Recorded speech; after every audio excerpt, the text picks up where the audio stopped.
ವಿದ್ಯಾರ್ಥಿಗಳೇ, ಈಗ ಉದಾಹರಣೆಗೆ ನಾನೊಂದು ಸನ್ನಿವೇಶ ಹೇಳ್ತೇನೆ ನಿಮ್ಗೆ, ಆಯ್ತಾ? ಏನಪ್ಪಾ ಅಂತಂದ್ರೆ ಪವನ ಇದು ನಲ್ಲಿಕಾಯಿ ಮರಗಳು ನಿಮ್ಮ ಮನೆ ಹತ್ರ ಇದಾವೆ ಊರಲ್ಲಿ? ಇಲ್ಲ. ಹೋಗಿ ಸೀಬೆಕಾಯಿ ಮರ ಇದಾವೆ? ಇದಾವೆ. ಓಕೆ. ನೀನು ರವಿ ಸೀಬೆಕಾಯಿ ಮರದ ಹತ್ರ ಹೋಗಿದ್ದೀರಿ ಕಣಯ್ಯ, ಒಳ್ಳೆ ಸೀಬೆ ಹಣ್ಣು ಬಿಟ್ಟಿದಾವೆ ಕಣಯ್ಯ. ನೀನ್ ಮಾಡ್ತಾ ಇದೀಯಾ ಅಂದ್ರೆ ಸುಮಾರು 5 ಸೀಬೆ ಹಣ್ಣನ್ನ ನೀನು ಕಿತ್ತಿದ್ಯಾ ಕಣಯ್ಯ. 5 ಸೀಬೆ ಹಣ್ಣನ್ನ ನೀನ್ ಕಿತ್ತಿದ್ಯಾ. ನಮ್ ರವಿ ಇದಾರಲ್ಲ, ನಮ್ ರವಿ ಸುಮಾರು ಒಂದು 15 ಸೀಬೆ, ಒಂದು 20 ಸೀಬೆ ಹಣ್ಣನ್ನ ಕಿತ್ತಿದ್ದಾನೆ, ಆಯ್ತಾ? 20 ಸೀಬೆ ಹಣ್ಣನ್ನ ಕಿತ್ತಿದ್ದಾನೆ. ಸೊ ನಿಮ್ಮಿಬ್ರಲ್ಲಿ ಯಾರು ಜಾಸ್ತಿ ಸೀಬೆ ಹಣ್ಣನ್ನ ಕಿತ್ತಿದ್ದಾರೆ? ಯಾರು? ಹೌದು, ರವಿ ನಿನಗಿಂತ ಜಾಸ್ತಿ ಕಿತ್ತಳೆ ಹಣ್ಣನ್ನ ಕಿತ್ತಿದ್ದಾನೆ. ಎಷ್ಟು ಜಾಸ್ತಿ ಕಿತ್ತಿದ್ದಾನೆ? ಸೀಬೆ ಹಣ್ಣನ್ನ ಕಿತ್ತಿದ್ದಾನೆ. ಎಷ್ಟು ಜಾಸ್ತಿ ಸೀಬೆ ಹಣ್ಣನ್ನ ಕಿತ್ತಿದ್ದಾನೆ? 15 ಸೀಬೆ ಹಣ್ಣನ್ನು ಜಾಸ್ತಿ ಕಿತ್ತಿದ್ದಾನೆ. ಹೇಗ್ ಕಂಡುಹಿಡಿತೀಯಾ? ಕುಡ್ತೆ ಕಳಿತೀಯಾ? ಕಳೀರಿ. ಯಾವ್ದ್ರಲ್ಲಿ ಕಳಿಬೇಕು? ಎಷ್ಟಲ್ಲಿ ಕಳಿತೀರಿ? ಏನದು 20? ರವಿ ಕಿತ್ತ ಸೀಬೆ ಹಣ್ಣಲ್ಲಿ ಪವನ್ ಕಿತ್ತ ಸೀಬೆ ಹಣ್ಣನ್ನ ಕಳೆದ್ರೆ ಎಷ್ಟು ಬರುತ್ತೆ? 15 ಬರುತ್ತೆ. ಸೊ ನಮ್ಮ ರವಿ 15 ಕಿತ್ತಳೆ ಹಣ್ಣುಗಳನ್ನ ನಿನಗಿಂತ ಜಾಸ್ತಿ, ಸೀಬೆ ಹಣ್ಣನ್ನ 15 ಸೀಬೆ ಹಣ್ಣನ್ನ ನಿನಗಿಂತ ಜಾಸ್ತಿ 15 ಸೀಬೆ ಹಣ್ಣನ್ನ ಕಿತ್ತಿದ್ದಾನೆ. ಹೌದಲ್ಲೇ? ಎಸ್. Okay, fine. ಸೊ ಕುತಳಪ್ಪ. ಈ ಉದಾಹರಣೆಗೆ ರವಿ ಈಗ ಸೊ ನೀನು ಅವನಿಗಿಂತ 15 ಸೀಬೆ ಹಣ್ಣನ್ನು ಜಾಸ್ತಿ ಕಿತ್ತಿದೆಯಲ್ಲ. ಸೊ ಇದನ್ನ ಈ ರೀತಿಯಾಗಿ ಹೋಲಿಕೆ ಮಾಡ್ಬೋದಪ್ಪ, ಆಯ್ತಾ? ಅಥವಾ ಇನ್ನೂ ಒಂದು ರೀತಿ ಹೋಲಿಕೆ ಮಾಡ್ತಾನೆ ನಿತ್ಯ ಜೀವನದಲ್ಲಿ. ನಿನ್ನ ಹತ್ರ ಎಷ್ಟಾದ್ರೆ 2 ವರ್ಷ ನನ್ನ ಹತ್ರ ಇದಾವೆ, 3 ವರ್ಷ ಜಾಸ್ತಿ ಇದಾವೆ. ನಿನ್ನ ಹತ್ರ ಎಷ್ಟು ಗೋಲ್ ಇದಾವೋ ಅದ್ರಲ್ಲಿ ಅರ್ಧದಷ್ಟು ಗೋಲಿ ನನ್ನ ಹತ್ರ ಇದಾವೆ. ಈ ತರ ಎಲ್ಲ ಮಾತಾಡ್ತಿರ್ತೀವಲ್ಲ, ಆ ರೀತಿ ಹೋಲಿಕೆ ಮಾಡಿ ಏನಾದ್ರು ಹೇಳ್ಬಹುದಾ? ನೀನು ಪವನ್ಗಿಂತ ಎಷ್ಟು ಜಾಸ್ತಿ ಕಿತ್ತಿದೀಯಾ ಅಂತೇಳಿ. ಎಷ್ಟು ಜಾಸ್ತಿ ಕಿತ್ತಿದೀಯಾ? ಎಷ್ಟು? ಅವನಿಗಿಂತ 3 ಜಾಸ್ತಿ ಕಿತ್ತಿದಾನಂತೆ. ಸರಿನಾ? ಹೌದಾ ಅಲ್ವಾ? ನಮ್ ರವಿ ಹೇಳ್ತಾ ಇದ್ರೆ, ಸರ್ ನಾನು ನಮ್ ಪವನ್ಗಿಂತ 3 ಜಾಸ್ತಿ ಕಿತ್ತಳೆ ಹಣ್ಣನ್ನ ಕಿತ್ತಿದ್ದೀನಿ ಅಂತ ರವಿ ಹೇಳ್ತಾ ಇದ್ರೆ, ಸರಿ ಹೌದಾ ಅಲ್ವಾ? ಸರಿನಾ? ಹೇಗ್ ಕಂಡುಹಿಡಿಯೋದು ಅಂತ ಹೆಂಗ್ ಲೆಕ್ಕ ಹಾಕೋದು? ಅವನಿಂದ ಎಷ್ಟು ಪಟ್ಟು ಜಾಸ್ತಿ ಅಥವಾ ಎಷ್ಟು ಪಟ್ಟು ಕಡಿಮೆ ಮಾಡಿದೀನಿ ಅಂತ ಹೇಗ್ ಕಂಡುಹಿಡಿಯೋದು? ಗುಣಿಸೋದಲ್ಲ. ಏನ್ ಮಾಡ್ಬೋದು ಗೊತ್ತಾ? ಬಹಳ ಸಿಂಪಲ್ ಕಣ. ಭಾಗಾಕಾರ ಮಾಡ್ಬೋದಪ್ಪ, ಆಯ್ತಾ? ಭಾಗಾಕಾರ ಮಾಡ್ಬೋದು. ಭಿನ್ನರಾಶಿ ರೂಪದಲ್ಲಿ ಬರ್ಕೊಂಡು ಭಾಗಾಕಾರ ಮಾಡ್ಬೋದು. ಹೆಂಗೆ ಅಂದ್ರೆ, ಈ ಉದಾಹರಣೆಗೆ ಇದು ನೀನ್ ಬರ್ದಿರೋ ಕಿತ್ತಿರೋ ಸೀಬೆ ಹಣ್ಣು ಎಷ್ಟು? 20. ನೀನು ಬರ್ಕೊಂಡಿರೋ, ಇಲ್ಲ ಕೆಳಗಾರು ಬರ್ಕೊಂಡು ನಿನ್ನಿಷ್ಟ, ಆಯ್ತಾ? ಪವನ್ ಕಿತ್ತ ಸೀಬೆ ಹಣ್ಣು ಎಷ್ಟು? 5. ಸೊ ಈ ತರ ಬರ್ಕೊಂಡು ಭಾಗಿಸ್ಬೋದಲ್ಲ? ಎಸ್. ಬಾಕ್ಸು ಎಷ್ಟಿಂದ ಹೋಗುತ್ತೆ? 2ರಿಂದ ಹೋಗ್ತಾ ಹೋಗುದು. ಎಷ್ಟಿಂದ? 5ರಿಂದ ಹೋಗುತ್ತಂತೆ. ಹೌದಾ? ಎಸ್. ಹೆಂಗ್ ಗುರುತಿಸ್ತೀವಿ? 5ರಿಂದ ಹೋಗುತ್ತೆ ಅಂತ. ಎಸ್. ಎಲ್ಲಿ ಯಾವ ಸ್ಥಾನ ನೋಡ್ಬೇಕು? ಬಿಡಿಸ್ತಾನ ನೋಡ್ಬೇಕು. ಬಿಡಿಸ್ತಾನ ಎಷ್ಟಿದೆ? 0. ಇಲ್ಲಿ ಎಷ್ಟಿದೆ? 5. ಇಲ್ಲಿ ಬಿಡಿಸ್ತಾನ 0, 5 ಇತ್ತು ಅಂದ್ರೆ ಅವೆಲ್ಲವೂ ಕೂಡ ಯಾರಿಂದ ಭಾಗ ಆಗ್ತವೆ? 5ರಿಂದ ಭಾಗ ಆಗ್ತವೆ. 5ರ ವಿಭಾಜ್ಯತೆ ನಿಯಮ ಸಿಂಚನ ಅದು. ಎಸ್. ಸೊ 5ರಿಂದ ಅಲ್ಲೇ ಹೊಡಿಯಪ್ಪ. ಎಷ್ಟು? 5 ನೋಡ್ರಿ. 5 4 5 ಮೂಲಿನ 5 4. ಇನ್ನೂ ಚಿಕ್ಕದಾಗುತ್ತಾ? ಇಲ್ಲ. ಅಂಶದಾಗ ಎಷ್ಟು ಉಳಿತು? 4. ಛೇದದಲ್ಲಿ ಎಷ್ಟು ಉಳಿತು? 1. ಅಂದ್ರೆ ನಮ್ಮ ಪವನ್ ಕಿತ್ಕೊಂಡ ಪ್ರತಿ ಸೀಬೆ ಹಣ್ಣಿಗೆ ನೀನ್ ಎಷ್ಟು ಸೀಬೆ ಹಣ್ಣು ಕಿತ್ತಂಗಾಯ್ತು? 4. ಅಂದ್ರೆ ನಮ್ಮ ಪವನ್ಗಿಂತ ಎಷ್ಟು ಪಟ್ಟು ಜಾಸ್ತಿ ಕಿತ್ತಿದೀಯಾ? 4 ಪಟ್ಟು. ಅಮ್ಮ, ನಮ್ ರವಿ ಪವನ್ಗಿಂತ 4 ಪಟ್ಟು ಜಾಸ್ತಿ ಕಿತ್ತಳೆ ಹಣ್ಣನ್ನ ಕಿತ್ತಿದ್ದಾನೆ. ನಮ್ ಪವನ್ 1 ಭಾಗ ಕಿತ್ತ ಅಂದ್ರೆ ನಮ್ ರವಿ ಎಷ್ಟು ಭಾಗ ಸೀಬೆ ಹಣ್ಣನ್ನ ಕಿತ್ತಿದ್ದಾನೆ? 4 ಭಾಗ ಸೀಬೆ ಹಣ್ಣನ್ನ ಕಿತ್ತಿದ್ದಾನೆ. ಓಕೆ, ಕುತ್ಕೊಳ್ಳಪ್ಪ. ಈ ಉದಾಹರಣೆಗೆ ಸಿಂಚನ, ನೀನು ಮತ್ತೆ ಯಶ್ವಿ ಇಬ್ರು ಜಾತ್ರೆ ಹೋಗಿದಿರಮ್ಮ. ನೀನು ಮತ್ತೆ ಯಶ್ವಿ ಇಬ್ರು ಜಾತ್ರೆ ಹೋಗಿದಿರಿ. ಅಂತರಗಟ್ಟೆ ಜಾತ್ರೆ ಹೋಗಿ ಏನೋ ಸಾಮಾನೆಲ್ಲ ತೆಗೆದುಕೊಳ್ತಾ ಇದ್ದೀರಿ. ಅಮ್ಮ, ನೀನು ಸುಮಾರು ಒಂದು 200 ರೂಪಾಯಿ ಖರ್ಚು ಮಾಡ್ತೀಯಾ ಅಂತ ಅನ್ಕೋಣ ಕಡೆ. ನೀನೊಂದ ಎಷ್ಟು? 200 ರೂಪಾಯಿ ಖರ್ಚು ಮಾಡ್ತೀಯಾ ಅಂತ ಅನ್ಕೋಣ. ನನ್ನ ಯಶ್ವಿ ಒಂದು ಎಷ್ಟು ಖರ್ಚು ಮಾಡ್ತಾಳು? 150 ರೂಪಾಯಿ ಖರ್ಚು ಮಾಡ್ತಾಳೆ ಅಂತ ಅನ್ಕೋಣ. 150 ರೂಪಾಯಿ ಖರ್ಚು ಮಾಡ್ತಾಳೆ ಅಂತ ಅನ್ಕೋಣ, ಆಯ್ತಾ? ಸೊ ಈಗ ನೀವಿಬ್ರು ಏನ್ ಹಣನ ಖರ್ಚು ಮಾಡಿದಿರಿ, ನೀವು ಖರ್ಚು ಮಾಡಿದ ಹಣ ಹೋಲಿಕೆ ಮಾಡೋಣ. ಎಸ್. ಯಾರು ಜಾಸ್ತಿ ಹಣವನ್ನ ಖರ್ಚು ಮಾಡಿದ್ದಾರೆ? PS ಜಾಸ್ತಿ ಖರ್ಚು ಮಾಡಿದಾಳೆ. ಯಾರು ಕಡಿಮೆ ಖರ್ಚು ಮಾಡಿದ್ದಾರೆ? SV ಜಾಸ್ತಿ ಕಡಿಮೆ ಖರ್ಚು ಮಾಡಿದಾಳೆ, ಹೌದಲ್ವಾ? ಸೊ ಈಗ ಹೇಳು, ನೀನೆಲ್ಲ ಜಾಸ್ತಿ ಖರ್ಚು ಮಾಡಿರೋದು? ಎಷ್ಟು ಜಾಸ್ತಿ ಖರ್ಚು ಮಾಡಿದ್ಯಾ ನಮ್ಮ SV ಗಿಂತ? 50 ರೂಪಾಯಿ ಜಾಸ್ತಿ ಖರ್ಚು ಮಾಡಿದಾರೆ. ಸರಿನಾ ಚೇತು? ಹೇಗ್ ಕಂಡು ಹಿಡ್ತೀರಾ ಅವಳು 50 ರೂಪಾಯಿ ಜಾಸ್ತಿ ಕಳೆದ್ರೆ? ಆಯ್ತು, ಎಷ್ಟರಲ್ಲಿ? 200ರಲ್ಲಿ ಕಳೀರಿ. ಎಷ್ಟನ್ನ ಕಳೀತೀರಾ? 150 ಕಳೆದ್ರೆ ಎಷ್ಟು ಬರುತ್ತೆ? ಹೌದಾ ಚೇತು? ಹೌದಲ್ಲ? ಹೌದಮ್ಮ, ರೈಟ್. ಸೊ ನೀನು ನಮ್ಮ SV ಗಿಂತ ಎಷ್ಟು ರೂಪಾಯಿ ಜಾಸ್ತಿ ಖರ್ಚು ಮಾಡಿದ್ಯಾ? 50 ರೂಪಾಯಿ ಜಾಸ್ತಿ ಖರ್ಚು ಮಾಡಿದ್ಯಾ? ಸೊ ಇದೊಂದು ರೀತಿ ಹೋಲಿಕೆ ಮಾಡೋದಾದ್ರೆ ಈ ರೀತಿ ಹೋಲಿಕೆ ಮಾಡ್ಬೋದು. ಹಾಗೆ ಹೇಳ್ತೀವಲ್ಲ, ಆಗ ರವಿಗಳಲ್ಲ ಕೆಲಸ 2ರಷ್ಟು 3ರಷ್ಟು, ಅರ್ಧ ಪಟ್ಟು, ಕಾಲ್ ಪಟ್ಟು ಕಡಿಮೆ ಅಂತೆಲ್ಲ ಹೇಳ್ತಿರ್ತೀವಲ್ಲ, ಹಾಗೆ ನಾನು ಹೋಲಿಕೆ ಮಾಡಿ ಹೇಳ್ಬೋದಾ? ಟ್ರೈ ಮಾಡೋಣ ಹೋಲಿಕೆ ಮಾಡಕ್ಕೆ. ಹೇಗೆ ಹೋಲಿಕೆ ಮಾಡ್ತೀಯಾ? ಯಾವ ರೀತಿ ಬರ್ಕೋತೀಯಾ? ಗುಣಾಕಾರ ಮಾಡ್ತೀಯಾ? ಭಾಗಾಕಾರ ಮಾಡು, ಆಯ್ತಾ? ಮೇಲಕ್ಕೆ ಭಿನ್ನರಾಶಿ ಬರ್ಕೊಂಡು ಭಾಗಾಕಾರ ಮಾಡೋಣ, ಆಯ್ತಾ? ಮೇಲಕ್ಕೆ ಎಷ್ಟು ಬರ್ಕೊಳ್ಳಿ? 15 ಬರ್ಕೋಬೇಕಾ? ನಿಮ್ ಇಷ್ಟ, ಯಾವ್ದಾರು ಬರ್ಕೊಳ್ಳಿ. ಮೇಲೆ ನಮ್ಮ ಸಿಂಚನ ಬರ್ಕೊಂಡ್ರೆ ಸಿಂಚನ ಖರ್ಚು ಮಾಡಿ ಹಣ ಬರ್ಕೋತೀನಿ, ಕೆಳಗಡೆ SV ಖರ್ಚು ಮಾಡಿರುವಂತ ಹಣವನ್ನ ಬರ್ಕೋತೀನಮ್ಮ. ಸೊ ಬರ್ಕೊಂಡೆ ನೋಡ, ಕನಿಷ್ಠ ರೂಪಕ್ಕೆ ಹೋಗುತ್ತಾನ? ಹೋಗಲ್ಲ? ಹೋಗುತ್ತೆ. ಎಷ್ಟರಿಂದ?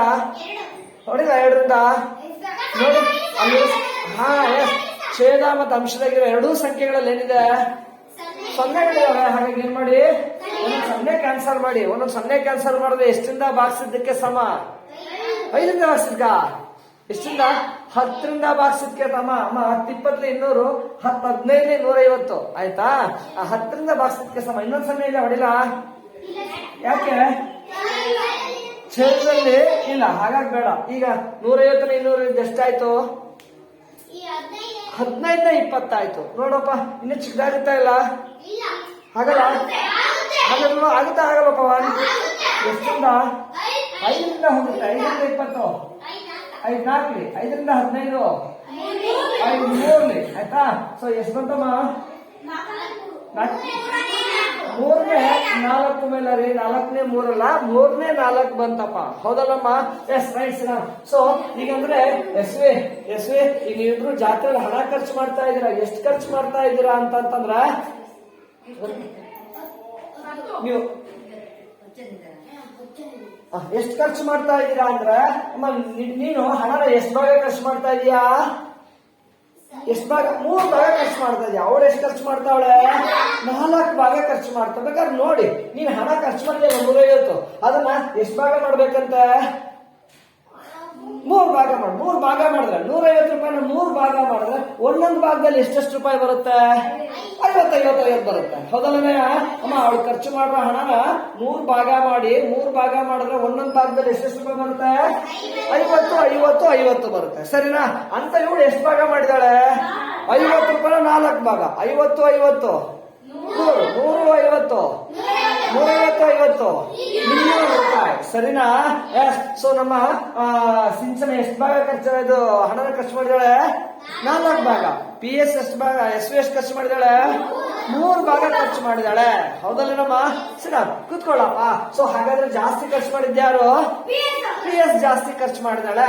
ಈಗ ಇದರಲ್ಲಿ ಸಾಗರ್ ಹೀಗೆ ನಮ್ಮ ನಿತ್ಯ ಜೀವನದಲ್ಲಿ ಉದಾಹರಣೆಗೆ ಹೇಳೋದಾದ್ರೆ ಸಾಗರ್, ನೀ ಎದಪ್ಪ ಸಾಗರ್, ಈ ಉದಾಹರಣೆಗೆ ಇನ್ನೊಂದು ಉದಾಹರಣೆಯನ್ನು ತೆಗೆದುಕೊಳ್ಳೋಣ ಸಾಗರ್. ಏನಂದ್ರೆ, ನೀವು ಸಂತೆ ಹೋಗಿದ್ಯಾ, ಸಂತೆ ಹೋಗ್ಬಿಟ್ಟು ಈರುಳ್ಳಿ ತೆಗೆದುಕೊಳ್ತೀಯ ಕಣೋ, 10 kg ಈರುಳ್ಳಿ ತಗೋತೀಯ, 10 kg ಈರುಳ್ಳಿ ತಗೊಳ್ತೀಯ. ಟೊಮೊಟೊ ತೆಗೆದುಕೊಳ್ತಾ ಇದೀಯಾ, ಟೊಮೊಟೊ ಒಂದು 4 kg ತೆಗೆದುಕೊಳ್ತಾ ಇದೀಯಾ. ಯಾವುದನ್ನ ಜಾಸ್ತಿ ಖರೀದಿ ಮಾಡಿದೆ ನೀನು? ಯಾವುದು? ಈರುಳ್ಳಿ ಜಾಸ್ತಿ ಖರೀದಿ ಮಾಡಿದ್ಯಾ, ಆಯ್ತಾ? ಸೊ ಈರುಳ್ಳಿಯನ್ನ ಜಾಸ್ತಿ ಖರೀದಿ ಮಾಡಿದ್ಯಾ, ಕಡಿಮೆ ಖರೀದಿ ಮಾಡೋದು ಯಾವುದು? ಟೊಮೊಟೊ, ಹೌದಲ್ಲ? ಸೊ ಟೊಮೊಟೊಗಿಂತ ಎಷ್ಟು kg ಜಾಸ್ತಿ ಖರೀದಿ ಮಾಡಿದ್ಯಾ ಈರುಳ್ಳಿನ? 6 kg. ಸೊ 6 kg ಜಾಸ್ತಿ ಖರೀದಿ ಮಾಡಿದ್ದೀನಿ. ಹೀಗೂ ಹೋಲಿಕೆ ಮಾಡಬಹುದು. ಮತ್ತೆ ಯಾವ ರೀತಿ ಹೋಲಿಕೆ ಮಾಡಬಹುದು? ಭಾಗಾಕಾರ ರೀತಿಯಲ್ಲಿ. ಅಂಶಕ್ಕೆ ಎಷ್ಟು ಬರ್ಕೊಂಡ್ಲಿ? ಈಗ ಎಷ್ಟು ಬರ್ಕೊಂಡ್ಲಿ? ಯಾಕೆ ಬರ್ಕೊಂಡ್ಲಿ? ಈರುಳ್ಳಿ ತೂಕ ಬರ್ಕೊಳ್ಳೋಣ, ಆಯ್ತು. ಛೇದಕ್ಕೆ ಟೊಮೊಟೊ ತೂಕ ಬರ್ಕೊಳ್ಳಿ. ಎಸ್ ನೋಡಯ್ಯ, ಚಿಕ್ಕದಾಗುತ್ತಾ ಇಲ್ಲ? ಎಷ್ಟಿಂದ ಸಾಗರ್? ನೋಡಿ, 2ರಿಂದ ಭಾಗ ಆಗುತ್ತಲ್ಲ? ಎಸ್, 2ರಿಂದ 4, 2ರಿಂದ 10, ಇನ್ನು ಚಿಕ್ಕದಾಗುತ್ತಾ? ಇಲ್ಲ. ಸೊ ಎಷ್ಟು ಬಂತು? 5 ಬಂತು. ಸೊ ಈಗ ನೋಡಿಲ್ಲಿ ಕುತ್ಕೊಳ್ಳಿ ರವಿ ಈಗ ನೋಡಿಲ್ಲಿ ಅಮ್ಮ ಟೊಮೊಟೊ ಎಷ್ಟು ತಗೊಂಡಿದ್ದಾನೆ? 4 ಭಾಗ. ಅದು 4 kg ತಗೊಂಡಾನೆ. ಎಷ್ಟು ಭಾಗ ಆಯ್ತು? 2 ಭಾಗ. ಸೊ 4 kg 2 ಭಾಗ ಮಾಡು. ಒಂದೊಂದು ಭಾಗ ಅಂದ್ರೆ ಎಷ್ಟು kg ಬರುತ್ತೆ? 2 kg ಬರುತ್ತೆ. ಸರ್ನ ಪಿಡಿ ಅಮ್ಮ 4 kg ಟೊಮೊಟೊನ ಎಷ್ಟು ಭಾಗ ಮಾಡ್ತಾ ಇದಾರೆ? 2 ಭಾಗ ಮಾಡ್ತಾ ಇದ್ದಾನೆ. ಸಾಗರ್ 2 ಭಾಗ ಮಾಡಿದೆ. ಸೊ 4 kg 2 ಭಾಗ ಮಾಡಿದ್ರೆ ಒಂದೊಂದು ಭಾಗದಲ್ಲಿ ಎಷ್ಟು kg ಬರುತ್ತೆ? 2 kg ಬಂತು. ಹೌದಲ್ಲ? ಸೊ 2 kg 2 ಭಾಗಗಳು. ಇದು 2 kg 5 ಭಾಗಗಳು. ಹೌದಲ್ಲಪ್ಪ? 10 kg 2 kg ಭಾಗ ಮಾಡಿದ್ರೆ ಎಷ್ಟು ಭಾಗ ಆಯ್ತು? 5 ಭಾಗ ಬಂತು. ಸೊ ಅಲ್ಲಿಗೆ ನೀನು ಈರುಳ್ಳಿ ಏನಿದೆ, ಈರುಳ್ಳಿ ಟೊಮೊಟೊಗಿಂತ ಎಷ್ಟು ಜಾಸ್ತಿ ಇದೆ? 2ನೇ 5 ಭಾಗ ಜಾಸ್ತಿ ಇದೆ ಅಂತ ಹೇಳ್ತೀವಿ. ಅಥವಾ ನಮ್ ಸಿಂಚನ ಎಸ್ವಿಗಿಂತ 3ನೇ 4 ಭಾಗ ಜಾಸ್ತಿ ಖರ್ಚು ಮಾಡಿದಾಳೆ ಅಂತ ಆಗುತ್ತೆ. ಅಥವಾ ನಮ್ಮ ರವಿ ಪವನ್ಗಿಂತ 1ನೇ 4 ಭಾಗ ಜಾಸ್ತಿ ಖರ್ಚು ಮಾಡಿದ್ದಾನೆ ಅಂತ ಹೇಳ್ತೇವೆ ಶ್ರೀರಾಮ್ ರವಿ. ಸೊ ಹೀಗೆ ನಾವು ಹೋಲಿಕೆಗಳನ್ನ ಹೀಗೆ ಶಿಕ್ಷಣ ನಮ್ಮ ನಿತ್ಯ ಜೀವನದಲ್ಲಿ ಮಹಿಳೆಯರಿಗೆ ಹಲವು ಸಂದರ್ಭಗಳಲ್ಲಿ ಹೋಲಿಕೆ ಮಾಡ್ತೇವೆ. ಯಾವ ರೂಪದಲ್ಲಿ ಹೋಲಿಕೆ ಮಾಡಿದ್ರೆ ಇಲ್ಲಿ? ಭಿನ್ನರಾಶಿ ರೂಪದಲ್ಲಿ. ಸೊ 4/1 1ನೇ 4 ಇಂಗ್ಲಿಷ್ ಅಲ್ಲಿ ಹೇಳಿದ್ರೆ 4/1 ಬೈ ಅಂದ್ರೆ ಭಾಗಾಕಾರ ಡಿವೈಡೆಡ್ ಬೈ ಭಾಗಾಕಾರ ರೀತಿಯಲ್ಲಿ ಹೋಲಿಕೆ ಮಾಡಿದ್ಯಾ ಅಲ್ವಾ ಮೇಲರಿ? ಈ ಭಾಗಾಕಾರ ರೀತಿಯಲ್ಲಿ ಹೋಲಿಕೆ ಮಾಡಿದ್ಯಲ್ಲ, ಈ ಭಾಗಾಕಾರ ರೀತಿಯಲ್ಲಿ ಮಾಡಿದ ಈ ಹೋಲಿಕೆ ಎಷ್ಟು ಪಟ್ಟು ಜಾಸ್ತಿ ತಗೊಂಡಿದ್ದ ಕಿತ್ತಿದ್ದಾನೆ ಸೀರೆಹಣ್ಣು ನಾನು? 1ನೇ 4 ಭಾಗ. 1 ಭಾಗ ಕಿತ್ತರೆ ಅವನು 4 ಭಾಗ ಜಾಸ್ತಿ ಕಿತ್ತಿದ್ದಾನೆ. ಸೊ ಈ ಹೋಲಿಕೆನ ಈ ತರ ಭಾಗಾಕಾರ ರೀತಿಯಲ್ಲೂ ಮಾಡಬಹುದು. ಅಷ್ಟೇ ಅಲ್ಲದೆ ಇದನ್ನ ಹೀಗೂ ಬರೀಬಹುದು. ಹೇಗೆ ಅಂದ್ರೆ ನಮ್ಮ ರವಿ 4:1 ಅಂತ ಹೇಳ್ತಾರೆ. 4:1 ಅವನು ಸೀಬೆ ಹಣ್ಣನ್ನ ನಮ್ಮ ಪವನ್ಗಿಂತ ಜಾಸ್ತಿ ಕಿತ್ತಿದ್ದಾನೆ ಅಂತ ಹೇಳ್ತಾರೆ. ಆಯ್ತಾ? ಈ ರೀತಿ ಭಿನ್ನರಾಶಿನ ಈ ರೀತಿ ಭಾಗಾಕಾರ ರೀತಿಯಲ್ಲಿ ಹೋಲಿಕೆ ಮಾಡಿದಲ್ಲ, ಈ ಭಾಗಾಕಾರ ರೀತಿಯಲ್ಲಿ ಹೋಲಿಕೆ ಮಾಡಿದ್ನ ಯಾವ ರೂಪದಲ್ಲಿ ಬರೀಬಹುದು? ಹೇಗೆ ಬರೀಬಹುದು? ಹೌದು, 4:1 ಅಂತಾನು ಬರೀಬಹುದು. ಹಾಗೆ ಪಿಟಿ ಹಾಗೆ ನಮ್ಮ ಈಗ ಇಲ್ಲಿ ನಮ್ಮ ಎಸ್ವಿ PS ಗಿಂತ ಸಿಂಚನ ಮಾನ್ಯಶ್ರೀಗಿಂತ 3ನೇ 4 ಭಾಗದಷ್ಟು ಜಾಸ್ತಿ ಹಣ ಖರ್ಚು ಮಾಡಿದಾಳೆ. ಇದನ್ನ ಇನ್ಯಾವ ರೀತಿ ಹೋಲಿಕೆ ಮಾಡಿ ಹೇಳ್ಬೋದು? ಹೌದು, ಇದನ್ನ ನಾವು ಹೇಳ್ತಾ ಬರೀಬಹುದು 4:3 ಅಂತ ಹೋಲಿಕೆ ಮಾಡಿ ಹೇಳ್ತಾರೆ. ಈ ತರ ಮುಂದಿನ ದಿನಗಳಲ್ಲಿ ನೀವು ಹೋಲಿಕೆ ಮಾಡ್ತೀರಿ. 4:3 ಹೆಚ್ಚು ಹಣವನ್ನು ಅವಳು ಖರ್ಚು ಮಾಡಿದಾಳೆ ಅಂತ ಹೇಳ್ಬಹುದು. ಸರಿ, ಹಾಗೆ ಯಾರು ಮೈಲಾರಿ ಹಾಗೆ ಇನ್ನು ನಮ್ಮ ಈರುಳ್ಳಿಯನ್ನ 2ನೇ 5 ಭಾಗ ಅಂದ್ರೆ ಸರಿಸುಮಾರು 2.5 ಪಟ್ಟು, ಇದಕ್ಕಿಂತ 2.5 ಪಟ್ಟು ಆಗುತ್ತಾ ಇಲ್ವಾ? 2.5 ಪಟ್ಟು ಟೊಮೊಟೊಗಿಂತ 2.5 ಪಟ್ಟು ಆಗುತ್ತಾ ಇಲ್ಲ? ಇದು 4 kg 8 kg plus 2 kg 10 kg 2.5 ಪಟ್ಟು ಆಯ್ತಲ್ಲ? 2ನೇ 5 ಅಂದ್ರೆ 2.5 ಪಟ್ಟು ಆಗುತ್ತೆ. ಆಯ್ತಾ? ಇದಕ್ಕಿಂತ 2.5 ಪಟ್ಟು ಜಾಸ್ತಿ ಈರುಳ್ಳಿಯನ್ನ ಕೊಂಡ್ಕೊಂಡಿದ್ದಾನೆ. ಇದನ್ನು ಕೂಡ ಹೋಲಿಕೆ ಮಾಡೋಣ. ಈಗ ಭಾಗಾಕಾರ ರೀತಿಯಲ್ಲಿ ಹೋಲಿಕೆ ಮಾಡಿದ್ಯಾ? ಇದನ್ನ ಯಾವ ರೀತಿ ಬರೀಲಿ? 5:2. ಹೌದು, ಇದನ್ನ ನಾವು 5:2 ಅಂತಾನೂ ಕೂಡ ರವಿ ಬರೀಬಹುದು. Okay sir. ಸೊ ಇನ್ನು ನಮಗೆ ಸಾಕಷ್ಟು ಕಡೆ ಹೋಲಿಕೆ ಮಾಡಕ್ ಹೇಳ್ತಾರೆ ಚೇತು, ಸಾಕಷ್ಟು ಕಡೆ ಹೋಲಿಕೆ ಮಾಡಕ್ ಹೇಳ್ತಾರೆ. ಸೊ ಹೋಲಿಕೆ ಮಾಡ್ಬೇಕಾದ್ರೆ ಈ ರೀತಿ ಹೋಲಿಕೆ ಮಾಡ್ಬೇಕಾದ್ರೆ 4:1 ಪದೇ ಹಿಂಗ ಅನುಪಾತ ಅಂತ ಬರಿತಾ ಬರಕ್ಕಾಗತ್ತಾ? ಇಲ್ಲ. ಮತ್ತೇನ್ ಮಾಡ್ಲಿ? ಆ ಪದದ ಬದಲು ಅನುಪಾತ ಅನ್ನೋ ಪದದ ಬದಲು ಒಂದ್ ಸಂಕೇತ ಉಪಯೋಗಿಸೋಣ. ಅನುಪಾತನ ಅಂತ ಬರೆಯೋದಕ್ಕೆ ಅದ್ರ ಬದಲೇ ಒಂದ್ ಸಂಕೇತ ಉಪಯೋಗಿಸೋಣ. ಹೇಗಿರುತ್ತೆ ಗೊತ್ತಾ ಅನುಪಾತದ ಸಂಕೇತ? ಪರಿಚಯ ಇದೆಯಾ? ಇಲ್ಲಲ್ಲ. ಸೊ ಅನುಪಾತದ ಸಂಕೇತ ಈ ರೀತಿಯಾಗಿರುತ್ತಪ್ಪ. ಮೇಲೊಂದು ಚುಕ್ಕಿ ಕೆಳಗೊಂದು ಚುಕ್ಕಿ ಇರುತ್ತೆ. ಇದನ್ನ ಅನುಪಾತದ ಚಿಹ್ನೆ ಅಂತ ಹೇಳ್ತಾರೆ. ಇಂಗ್ಲಿಷ್ ಅಲ್ಲಿ ಈ ಅನುಪಾತದ ಚಿಹ್ನೆನ ನಾವು ಈಸ್ ಟು ಅಂತ ಹೇಳ್ತಾರೆ. ಏನಂತ ಓದ್ಬೇಕು? ಈಸ್ ಟು ಅಂತ ಹೇಳ್ತೀವಿ. ಹಾಗಾಗಿ ಈ 4:1 ಅಂತ ಏನ್ ಬರೆದ್ರಿ ಅದನ್ನ ನಾನು ಸಂಕೇತ ಉಪಯೋಗಿಸ್ ಬರ್ರೆ ನೋಡಿ, ಅನುಪಾತ ಅಂತ ಇದೆ. ಅದ್ರ ಬದಲಿಗೆ ಅನುಪಾತನ ಸೂಕ್ಷ್ಮ ಚಿಹ್ನೆ ಇದೆ ಅಲ್ಲ, ಏನಂತ ಓದ್ಬೇಕು? Is to. ಏನಂತ ಓದ್ತೀರಿ ಇದನ್ನ? 4:1 ಅಥವಾ 4:1 ಅಂತಾನೆ ಹೇಳಿ, ತೊಂದ್ರೆ ಇಲ್ಲ. ಇದು ಅನುಪಾತ ಅಂತಾನೆ ಹೇಳ್ತಾರೆ. ಇಂಗ್ಲಿಷ್ ಅಲ್ಲಿ ಈಸ್ಟು ಅಂತ ಹೇಳ್ತಾರೆ. ಸೊ ನಿಮ್ಗೆ ಯಾವ್ದು ಹೇಳಕ್ ಚಂದ ಅನ್ಸ್ತಾರ ಹೇಳಿ. 4:1 ಅಥವಾ ಏನಂತ ಓದ್ಬೇಕು? 4:1 1 4:1 ಅಂತ ಹೇಳ್ತಾರೆ. ಸರಿನಾ? ಹಾಗೆ ಇದನ್ನು ಸಂಕೇತ ಉಪಯೋಗಿಸಿ ಬರೆಯೋಣ. ಬರೀತೀಯಾ? ಸಂಕೇತ ಉಪಯೋಗಿಸಿ ಬರೀತೀಯಾ? ಕಮಾನ್, ಎಸ್ ಬಾ, ಬೇಗ ಬಾ, ಬರೆಯ. ಇದನ್ನ ಸಂಕೇತ 4:3 ಇದನ್ನ ಸಂಕೇತ ಉಪಯೋಗಿಸಿ ಪಿಟಿ ನೀನ್ ಮುಂದಿನ ಬರೀತೀಯಾ? ಬಾ ನೋಡಿ, 4:3 ಈ ರೀತಿಯಾಗಿ ಬಂದಿದ್ದಾನೆ. ಸರಿ ಇದೆಯಾ ಇಲ್ವಾ? ಕರೆಕ್ಟ್ ಆಗಿದೆಯಲ್ಲ? ಎಸ್, ವೆರಿ ಗುಡ್ ಅಪ್ಪ. ಸರ್ ಕೂತ್ಕೊಳ್ಳಪ್ಪ, ಬರಮ್ಮ. ಈಗ ಹಾಗೆ 5:2 ಇದನ್ನು ಕೂಡ ಸಂಕೇತ ಉಪಯೋಗಿಸಿ ಬರೆಯೋಣ. ಎಸ್, ಸೊ ನಮ್ಮ ಪಿಟಿ ಅವನ್ನ ಸಂಕೇತ ಉಪಯೋಗಿಸಿ ಬರೀತಾಳೆ. ಎಸ್, ಬರೆಯಮ್ಮ. 5:2 ಸಂಕೇತ ಉಪಯೋಗಿಸಿ ಬರೆದ್ರೆ ಸರಿಯಾಗಿ ಬರಲ್ಲ? ಚುಕ್ಕಿ ಅನುಪಾತ ಏನ್ ಈ ಚಿಹ್ನೆ ಇದೆ, ಇದು ನೀಟಾಗಿ ಸ್ವಲ್ಪ ದಪ್ಪ ಕಾಣ ಇಡು. ಏನಂತ ಓದ್ಬೇಕು ಈ ಚಿಹ್ನೆನ? ಅನುಪಾತ ಅಥವಾ 5:2 ಅಂತ ಹೇಳ್ತವೆ. ಓಕೆನಾ? ಸೊ ಈ ತರ ಹೋಲಿಕೆ ಮಾಡಿ ಬರೆಯೋದಿಕ್ಕೆ ಏನಂತ ಕರೀತಾರೆ? ಇವಕ್ಕೆ ಏನಂತಾರೆ? ಅನುಪಾತ ಅಂತ ಹೇಳ್ತೀವಿ. ಈ ತರ ಸಂಖ್ಯೆಗಳಿಗೆ ಏನಂತ ಕರಿತೀವಿ? ಅನುಪಾತ ಅಂತ. ಯಾವಾಗ ಬಳಸ್ತಾರೆ ಈ ಅನುಪಾತನ? ಹೋಲಿಕೆ ಮಾಡಿದಾಗ. ವೆರಿ ಗುಡ್, ಹೋಲಿಕೆ ಮಾಡಿದಾಗ. ನಾವೆಲ್ಲರಿ ಈಗ ಹೋಲಿಕೆ ಮಾಡೋದು ಅಂದ್ಕೊಂಡ್ರೆ, ಉದಾಹರಣೆಗೆ ಹೇಳಪ್ಪ, ನಿನ್ನ ದೂರನ, ನಿನ್ನ ದೇಹದ ತೂಕನ ಆಯ್ತಾ ನಮ್ಮ ಪವನ್ ನಡೆದ ದೂರಕ್ಕೆ ಹೋಲಿಕೆ ಮಾಡ್ಬೋದಾ? ಇಲ್ಲ. ಸೊ ಹೋಲಿಕೆ ಅಂದ್ರೆ ಹೆಂಗಿರ್ಬೇಕು? ಒಂದೇ ತರ ಇರ್ಬೇಕಾ, ಬೇರೆ ಬೇರೆ ಇರ್ಬೇಕಾ? ಒಂದೇ ತರ. ನೋಡಿ, ಈಗ ಇಲ್ಲಿ ನಾನೇನ್ ಹೋಲಿಕೆ ಮಾಡ್ತಾ ಇದ್ದೇನೆ, ಇವೆರಡೂ ಕೂಡ ಸೀಬೆ ಹಣ್ಣುಗಳು. ಅವರಿಬ್ಬರಿಗಿಂತ ಸೀಬೆ ಹಣ್ಣುಗಳು ಒಂದೇ ಪರಿಮಾಣನ, ಬೇರೆ ಬೇರೆ ಪರಿಮಾಣನ? ಒಂದೇ ಪರಿಮಾಣ, ಹೌದಲ್ಲ? ಹಾಗೆ ಇಲ್ಲಿ ನಾನೇನು ಹೋಲಿಕೆ ಮಾಡ್ತಾ ಇದ್ದೇನೆ, ಕಂಪೇರ್ ಮಾಡ್ತಾ ಇದ್ದೇನೆ, ಇವು ಒಂದೇನೆ ಬೇರೆ ಬೇರೆನಾ? ಬೇರೆ ಬೇರೆನಾ? ಒಂದೇನೆ. ಇದು ಅವಳು ಖರ್ಚು ಮಾಡಿದ ಹಣ, ಇದು ನಮ್ಮ SV ಖರ್ಚು ಮಾಡಿದ ಹಣ. ಎರಡು ಕೂಡ ಖರ್ಚು ಮಾಡಿದ ಹಣಗಳೇ. ಹೋಲಿಕೆ ಮಾಡ್ಬೋದಲ್ಲ? ಎಸ್. ಹೀಗೆ ಒಂದೇ ರೀತಿಯ ಎರಡು ಪರಿಮಾಣಗಳನ್ನ ಹೋಲಿಕೆ ಮಾಡೋದು. ಯಾವ ರೀತಿಯಲ್ಲಿ? ಭಾಗಾಕಾರ ರೀತಿಯಲ್ಲಿ. ಹೀಗೆ ಒಂದೇ ರೀತಿಯ ಎರಡು ಪರಿಮಾಣಗಳನ್ನ ಈ ತರ ಭಾಗಾಕಾರ ರೀತಿಯಲ್ಲಿ ಹೋಲಿಕೆ ಮಾಡೋದನ್ನ ನಾವೇನಂತ ಕರಿತೀವಿ? ಅನುಪಾತ ಅಂತ ಹೇಳ್ತಾರೆ. ಏನಾದ್ರು ಡೌಟ್? ಅನುಮಾನ ಇಲ್ಲಲ್ಲ? ಚೇತು ಅನುಪಾತ ಅಂದ್ರೆ ಏನು ಅಂತ ಹೇಳ್ಬೋದಾ ಹಾಗಾದ್ರೆ? ಎಸ್. ಏನ್ ಅನುಪಾತ ಅಂದ್ರೆ? ಎರಡು ಪರಿಮಾಣಗಳು, ಎರಡು ಅಳತೆಗಳು ಒಂದೇ ತರದ, ಬೇರೆ ಬೇರೆನಾ? ಒಂದೇ ರೀತಿಯ ಎರಡು ಪರಿಮಾಣಗಳನ್ನ ಹೇಗೆ ಹೋಲಿಕೆ ಮಾಡೋದು? ಯಾವ ರೀತಿಯಲ್ಲಿ ಹೋಲಿಕೆ ಮಾಡೋದು? ಎಸ್. ಒಂದೇ ರೀತಿಯ ಎರಡು ಪರಿಮಾಣಗಳನ್ನ ಈ ರೀತಿ ಭಾಗಾಕಾರ ರೀತಿಯಲ್ಲಿ ಹೋಲಿಕೆ ಮಾಡೋದಕ್ಕೆ ನಾವೇನಂತ ಕರಿತೀವಿ? ಅನುಪಾತ ಅಂತ ಹೇಳ್ತಾರೆ. ಏನಾದ್ರು ಅನುಮಾನ? ಮುಂದೆ ಹೋಗೋಣ ಹಾಗಾದ್ರೆ.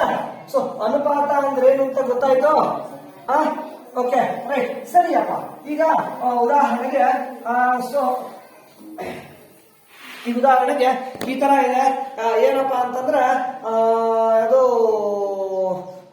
ಚೇತು ಈ ಉದಾಹರಣೆಗೆ ಚೇತು ಇದು ನೀನು ನಿನ್ನ ಎತ್ತರ 150 ಸೆಂಟಿಮೀಟರ್ ಇದೆ ಅಂತ ಅನ್ಕೋಣ. ಆಯ್ತಾ? ನಿನ್ನ ಎತ್ತರ ಚೇತು 150 ಸೆಂಟಿಮೀಟರ್ ಎತ್ತರ ಇದೆಯಾ ಅಂತ ಅನ್ಕೋಣ. ಕರೆಕ್ಟ್ ಆಯ್ತಾ? ಎತ್ತರ ಗೊತ್ತಾ ನಿಂದು? ನಾ ಸುಮ್ಮನೆ ಒಂದು ಅಂದಾಜಿ ಬರೀತಾ ಇದ್ದೀನಪ್ಪ. ಆಯ್ತಾ? ನಿನ್ ತಮ್ಮನ ಎತ್ತರ ಗೊತ್ತಾ? ಏನೇ ನಿನ್ ತಮ್ಮನ ಹೆಸರು? ಭರತ್. ಅವನ ಎತ್ತರ ಒಂದು 120 ಸೆಂಟಿಮೀಟರ್ ಇದೆ ಅಂತ ಅನ್ಕೋಣಪ್ಪ. ನಿನ್ ಪಕ್ಕ ಗೊತ್ತಿಲ್ಲ, ಸುಮ್ಮನೆ ಒಂದು ಅಂದಾಜಿ ಹೇಳ್ತಾ ಇದ್ದೀನಿ PS. ಆಯ್ತಾ?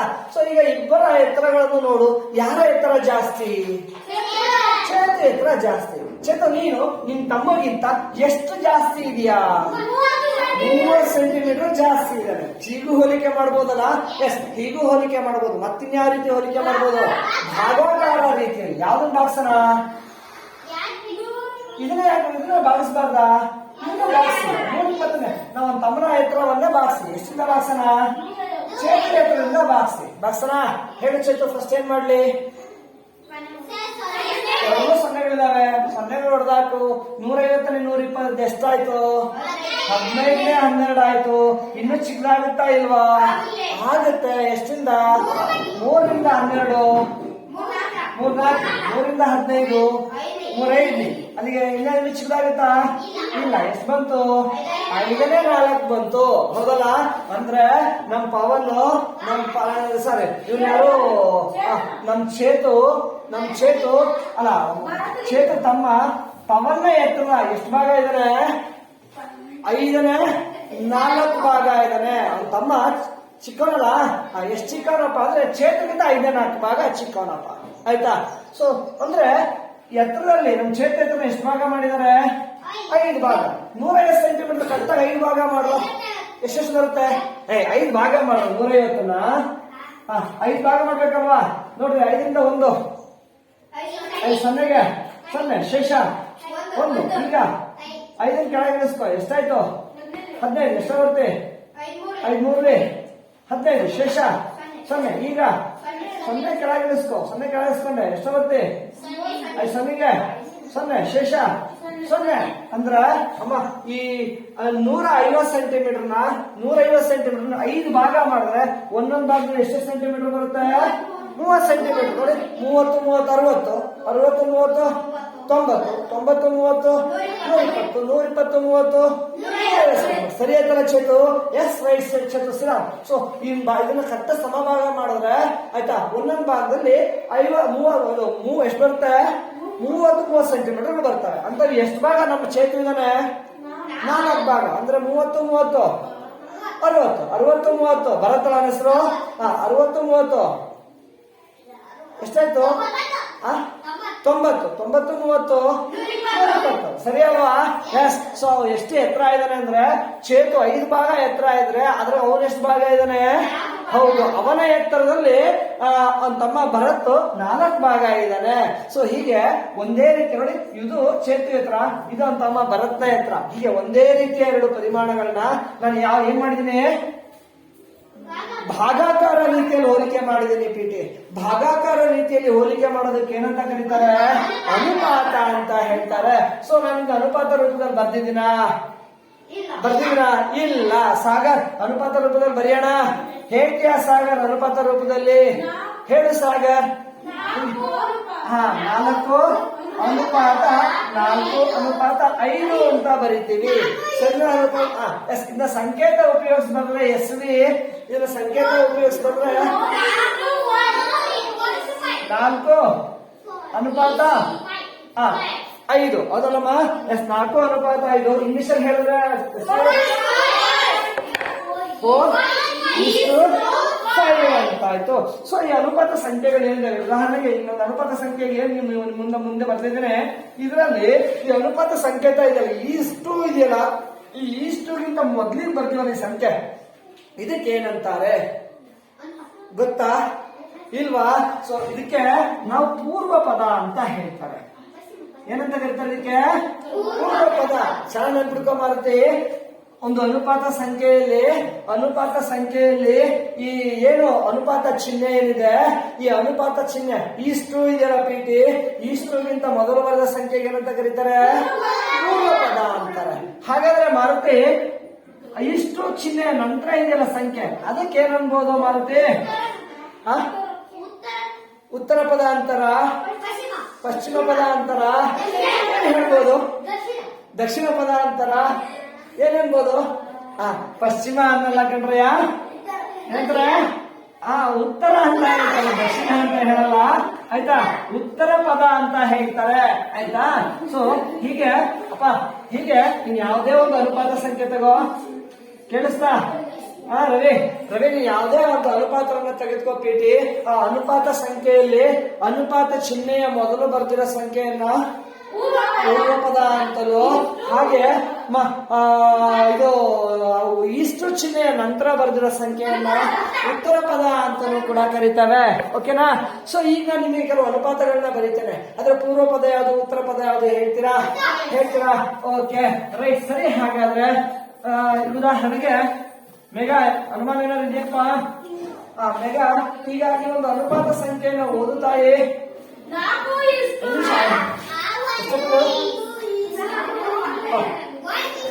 1 ಇಷ್ಟು ಎಷ್ಟಿದು?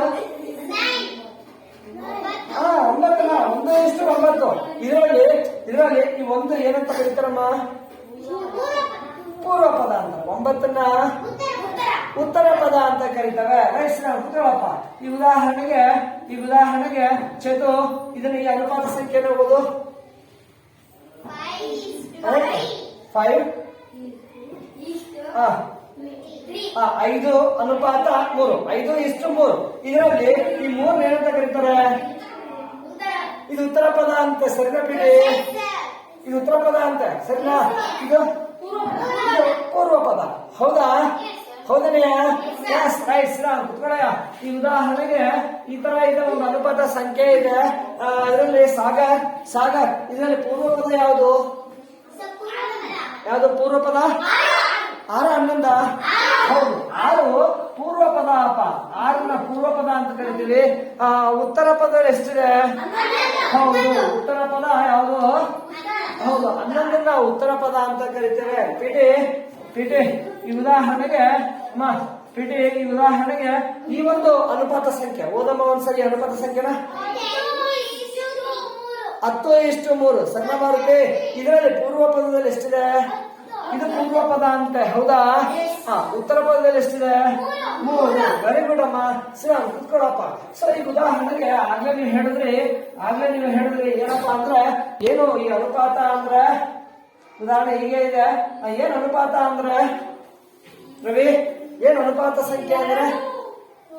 2 ಪರಿಮಾಣಗಳು, 2 ಅಳತೆಗಳಮ್ಮ. 2 ಅಳತೆಗಳನ್ನ ಏನ್ ಮಾಡ್ತಾ ಇದ್ರಿ? ಯಾವ ಸಿಗುತ್ತೆ ಇದು? 2 ಪರಿಮಾಣಗಳನ್ನ ಏನ್ ಮಾಡ್ಬೇಕು? ಹೋಲಿಕೆ ಮಾಡ್ಬೇಕು. ಒಂದೇ ತರದ ಪರಿಮಾಣಗಳ ಬೇರೆ ಬೇರೆ ಪರಿಮಾಣಗಳ? ಎಸ್ ಒಂದೇ ರೀತಿಯ ಪರಿಮಾಣಗಳು, ಒಂದೇ ಜಾತಿಯ 2 ಪರಿಮಾಣಗಳನ್ನ ಯಾವ ರೀತಿ ಹೋಲಿಕೆ ಮಾಡಿದ್ರಿ? ಯಾವ ತರ ಹೋಲಿಕೆ ಮಾಡಿದ್ರಿ? ಎಸ್ ಭಾಗಾಕಾರ ರೀತಿಯಲ್ಲಿ ಹೋಲಿಕೆ ಮಾಡಿದಾಗ ಸಿಗುವಂತ ಈ ಸಂಖ್ಯೆಗೆ ಏನಂತ ಕರೀತಾರೆ? ಎಸ್ ಮೇಲೆ ಬೋರ್ಡ್ ಏನಂತಾರೆ? ಅನುಪಾತ ಅಂತ ಹೇಳ್ತೀವಿ ಹೌದಲ್ಲ? ಸೊ ಭಾಗಾಕಾರ ಮಾಡ್ಬೇಕಾದ್ರೆ ಭಾಗಾಕಾರ ಚಿಹ್ನೆ ಮೊದಲು ಬರ್ತಿರ್ತಲ್ಲ ಸಂಖ್ಯೆಗೆ ಏನಂತಾರೆ? ಈ ಉದಾಹರಣೆಗೆ ಏನಪ್ಪಾ? ಈ ಉದಾಹರಣೆಗೆ ಈ ರೀತಿ ಇದೆಯಪ್ಪ ಆಯ್ತಾ? ಉತ್ತರ 5 ಬರ್ತಲ್ಲ. ಇದರಲ್ಲಿ ಅಮ್ಮ ಯಾರು ಪದಗಳಲ್ಲಿ ಹೇಳಿ ಒಂದ್ಸಾರಿ ಓದ್ತೀರಾ ಇದನ್ನ? ಈ ಒಂದು ಗಣಿತದ ಹೇಳಿಕೆನ? ಎಸ್ ಹೇಳು ಪವನ್. 15ರಿಂದ 3 ಭಾಗಿಸ್ಬೇಕಂತೆ. ಸರಿ ಓದಿದ್ನ? ಇದನ್ನ ಭಾಗಿಸ್ಬೇಕಂತೆ. ತಪ್ಪ ಹೇಳುತ್ತ ಹೇಳು ರವಿ. ಹಾಗಾದ್ರೆ ನೀನ್ ಹೆಂಗ್ ಹೇಳ್ತೀಯಾ? ಇದನ್ನ ಭಾಗಿಸ್ಬೇಕಾ? ಸರಿನಾ ರವಿ ಹೇಳಿದ್ದು? ಹೌದು ರವಿ ಹೇಳಿದ್ದು ಸರಿ ಇದೆ. 15 ಭಾಗಿಸ್ಬೇಕು ಪವನ್. ಎಷ್ಟಿಂದ? 3ರಿಂದ ಭಾಗಿಸ್ಬೇಕು. ಈಗ ಯಾವುದನ್ನ ಭಾಗಿಸುತ್ತೇವೆ? ಅದು ಭಾಜ್ಯ ಅಂತ ಕರೀತಾರೆ. ಯಾವುದರಿಂದ ಭಾಗಿಸ್ತಾರೆ? ಅದು ಹೌದು ಭಾಜಕ ಅಂತ ಕರಿತೀವಿ. ಸೊ ಈ ಭಾಜಕಗಳನ್ನ ರವಿ ಅಮ್ಮ ಈಗ ಈ ಭಾಜ್ಯ ಡಿವೈಡೆಡ್ ಬೈ ಭಾಜಕ ಇದೆಯಲ್ಲ, ಈ ಭಾಜಕಗಳನ್ನ ಭಾಗಾಕಾರ ರೂಪದಲ್ಲೂ ಬರೀಬಹುದು. ಮತ್ತೆ ಇನ್ಯಾವ ರೂಪದಲ್ಲಿ ಬರೀಬಹುದು? ಭಿನ್ನರಾಶಿ ರೂಪದಲ್ಲಿ ಬರೀಬಹುದಲ್ಲ? ಎಸ್ ಹೇಳ್ತೀಯ? ಎಸ್ ಭಿನ್ನರಾಶಿ ರೂಪದಲ್ಲಿ ಬಂದಾಗ ಅಂಶಕ್ಕೆ ಏನ ಬರೀಬೇಕು? ಭಾಜ್ಯನ ಭಾಜಕನ? ಯಾಕಪ್ಪ? ಭಾಜ್ಯ. ಅಂಶಕ್ಕೆ ಭಾಜ್ಯ ಅಂತೆ ಹೌದಾ ಮೇಲರಿ? ಹೌದು. ಸೊ ಭಾಜ್ಯಗಳನ್ನ ಭಿನ್ನರಾಶಿ ರೂಪದಲ್ಲಿ ಬಂದಾಗ ಅಂಶಕ್ಕೆ ಭಾಜ್ಯವನ್ನ ಛೇದಕ್ಕೆ ಹೌದು ಛೇದಕ್ಕೆ ನಾವು ಭಾಜಕವನ್ನ ಬರೀತೇವೆ. ಓಕೆನಾ? ಸರಿ ಕೂತ್ಕೊಳ್ಳಪ್ಪ. ಈಗ ನೋಡಿ ಇಲ್ಲಿ ಏನಂದ್ರೆ ಭಾಗಾಕಾರ ರೀತಿಯಲ್ಲಿ ಹೋಲಿಕೆ ಮಾಡೋದ್ರಲ್ವಾ? ಭಾಗಾಕಾರ ರೀತಿಯಲ್ಲಿ ಹೋಲಿಕೆ ಮಾಡಿದೀವಲ್ವಾ? ಸೊ ಈ ಭಾಗಾಕಾರವನ್ನು ನಾವು ಈ ತರ ಭಿನ್ನರಾಶಿ ರೂಪದಲ್ಲಿ ಬರಿಬಹುದಲ್ವಾ? ಹಾಗಾದ್ರೆ ಇದು ಭಾಗಾಕಾರ ರೀತಿಯ ಹೋಲಿಕೆ ತಾನೆ. ಹಾಗಾದ್ರೆ ಇದನ್ನು ಕೂಡ ಈ ತರ ಭಿನ್ನರಾಶಿ ರೂಪದಲ್ಲಿ ಬರಿಬಹುದಾ? ಇದು ಭಾಗಾಕಾರ ರೀತಿಯಲ್ಲಿ ಮಾಡಿದ ಹೋಲಿಕೆ ಅಲ್ವಾ ರವಿ? ಹೌದಲ್ಲ ಸಾಗರ್? ಹಾಗಾದ್ರೆ ಈ ಭಾಗಾಕಾರ ಹೆಂಗೆ ಭಿನ್ನರಾಶಿ ರೂಪದಲ್ಲಿ ಬರದೆ ಭಾಜಕಗಳನ್ನ, ಹಾಗೆ ಅನುಪಾತವನ್ನು ಕೂಡ ಭಿನ್ನರಾಶಿ ರೂಪದಲ್ಲಿ ಬರೆಯಬಹುದೇ? ಖಂಡಿತ ಬರೀಬಹುದು. ಹೇಗ್ ಬರೀತೀರಾ ಭಿನ್ನರಾಶಿ ರೂಪದಲ್ಲಿ? ನೋಡಿ, ಒಂದು ಅನುಪಾತವನ್ನ ನೀವು ಭಿನ್ನರಾಶಿ ರೂಪದಲ್ಲಿ ಬರೆಯೋದಾದ್ರೆ ಬಹಳ ಸಿಂಪಲ್. ಭಿನ್ನರಾಶಿ ಅಂದ್ರೆ ಒಂದು ಅಂಶ ಇರುತ್ತೆ, ಒಂದು ಛೇದ ಇರುತ್ತಲ್ಲ.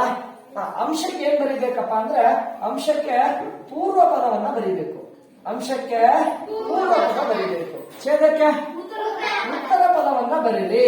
ಆಯ್ತಾ? ದತ್ತ ಅನುಪಾತ ಸಂಖ್ಯೆಯನ್ನ ನೀವೊಂದು ಅನುಪಾತವನ್ನು ಕೊಟ್ಬಿಟ್ಟು ಅದನ್ನ ಭಿನ್ನರಾಶಿಯಲ್ಲಿ ಬರೀರಿ ಅಂತ ಹೇಳ್ತಾರೆ. ಭಿನ್ನರಾಶಿಯಲ್ಲಿ ಬರಿಬೇಕಾದ್ರೆ ನಿಮಗೆ ಒಂದು ಅನುಪಾತವನ್ನ ಕೊಟ್ಟು ಭಿನ್ನರಾಶಿಯಲ್ಲಿ ಬರೀರಿ ಅಂದ್ರೆ ಅಂಶಕ್ಕೆ ಏನ್ ಬರಿಬೇಕು? ಹೌದು, ಆ ಒಂದು ಅನುಪಾತದಲ್ಲಿರುವಂತಹ ಪೂರ್ವ ಪದವನ್ನು ಅಂಶಕ್ಕೆ ಬರೀರಿ.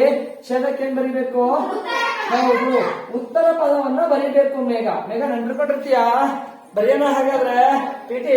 ಸೊ ಈ 1:9 ಅಂತ ಕೊಡ್ತಾರಮ್ಮ, ಕೊಟ್ಬಿಟ್ಟು ಅದನ್ನ ಭಿನ್ನರಾಶಿಯಾಗಿ ಬರೀರಿ ಅಂತಾರೆ. ಬರೆಯೋಣ? ಎಸ್ ಹೇಳಮ್ಮ. ಭಿನ್ನರಾಶಿಯಲ್ಲಿ ಭಿನ್ನಾಂಶ ರೇಖೆ ಇರುತ್ತೆ, ಇದ್ರ ಮೇಕ್ ಏನ್ ಬರೀಬೇಕು? ಯಾವ್ದವ ಪೂರ್ವಪದ?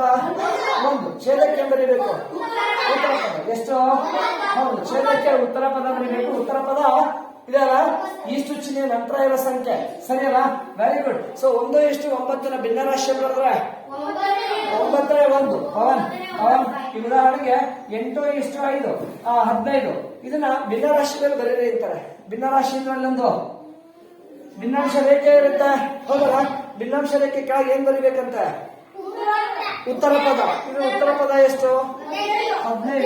ಅಂಶಕ್ಕೆ ಏನ್ ಬರಿಬೇಕು? ಎಷ್ಟು? 8. ಸರಿನಾ ರವಿ? Yes right sir. ಕುತ್ಕೊಳ್ಳಪ್ಪ. ಚೇತು ಈ ಉದಾಹರಣೆಗೆ 3ನೇ ಎಷ್ಟು? 3/2. ಇದನ್ನ 3ನೇ ಎಷ್ಟು?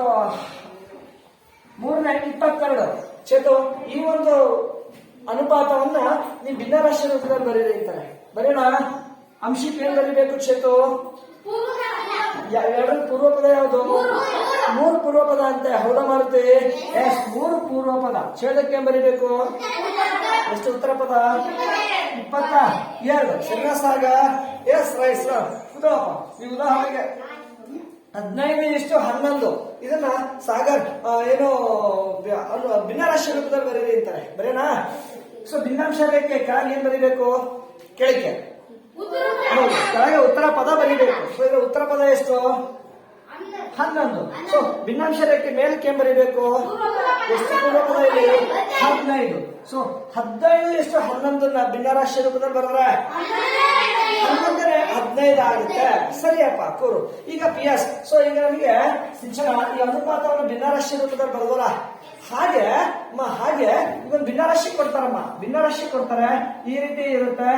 ಹೀಗೆ 8/5 ಅಂತ ಒಂದು ಭಿನ್ನರಾಶಿ ಕೊಡ್ತಾರೆ. ರವಿ ಈ ಕಡೆ ಅನುಪಾತ ಕೊಟ್ಟರು, ಭಿನ್ನರಾಶಿ ರೂಪಕ್ಕೆ ಬರೆಯಕ್ಕೆ ಹೇಳಿದ್ರು. ಸೊ ಇದನ್ನು ಭಿನ್ನರಾಶಿ ರೂಪಕ್ಕೆ ಬರೆಯೋದಾದ್ಮೇಲೆ ಭಿನ್ನರಾಶಿನ ಅನುಪಾತ ರೂಪದಲ್ಲಿ ಬರೀಬೋದೇ? ಎಸ್ವಿ ಬರೆಯೋಣ ಅನುಪಾತ ರೂಪದಲ್ಲಿ. ಹೆಂಗ್ ಬರೀತೀಯಾ?